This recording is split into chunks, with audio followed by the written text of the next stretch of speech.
3 millions d'euros d'indemnité, de bonus pour le patron d'un groupe dont on apprend 6 mois plus tard qu'il va supprimer, je le disais, 1600 postes. Cela est-il bien raisonnable, Jean-René Boidron ?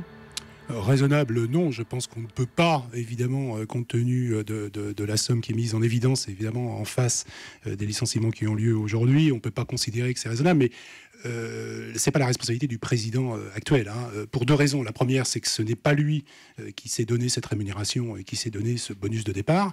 Tout était certainement complètement défini à son arrivée, je crois, il y a quelques années, ou 3 ou 4 ans, et surtout parce que l'entreprise dans laquelle il était est une entreprise très particulière qui vit dans un système qui, sans rentrer dans les détails, est un système de technique de LBO où pendant des années, depuis le début des années 2000, on a tiré l'essentiel de la rémunération des actionnaires en prenant sur le cash flow de l'entreprise. Donc en fait, il est arrivé il y a 3-4 ans dans une situation qui était déjà extrêmement difficile et on peut imaginer que les conditions de départ étaient déjà prédéfinies quand il est arrivé parce qu'il arrivait déjà dans une situation très, très complexe. Oui, alors mais vous comprenez aujourd'hui l'écœurement des salariés qui disent il s'est rincé sur le dos de l'entreprise, on supprime aujourd'hui 1600 postes, il a peut-être réglé le problème de la dette, mais il laisse une entreprise, un groupe en déshérence. C'est ça qui aussi choque par effet de contraste. Oui, mais encore une fois, ce sont les fonds d'investissement qui sont derrière et qui sont responsables de la situation de ces entreprises. Ce que je voudrais dire, c'est que vous êtes salarié aujourd'hui d'Vivarté,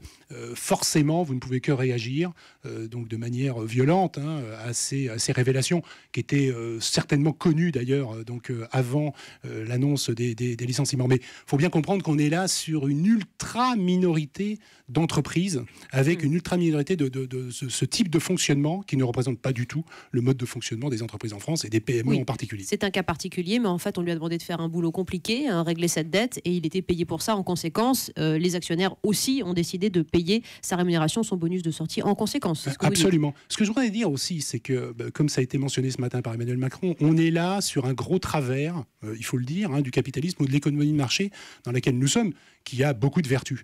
C'est quoi ce travers ? Depuis le début grosso modo des années 80, on avait une distorsion de la rémunération entre les patrons d'entreprise et leurs salariés. Là où on était, si vous prenez le cas américain, d'un écart entre 1 et 50, on est passé aujourd'hui entre 1 et 250. Y compris en France, les écarts sont bien moindres, cet écart a augmenté. Pourquoi ? Parce qu'on rémunère de plus en plus, entre guillemets, les champions de chaque catégorie.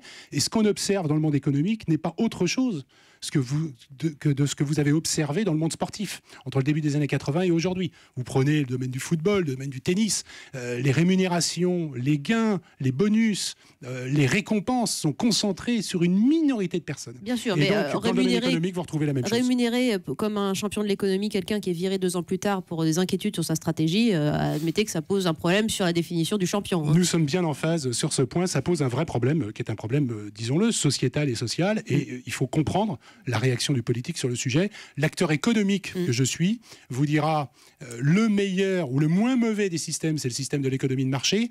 C'est pas parce que c'est le moins mauvais des systèmes qu'il n'y a pas de défaut. Et celui-ci, on est véritablement...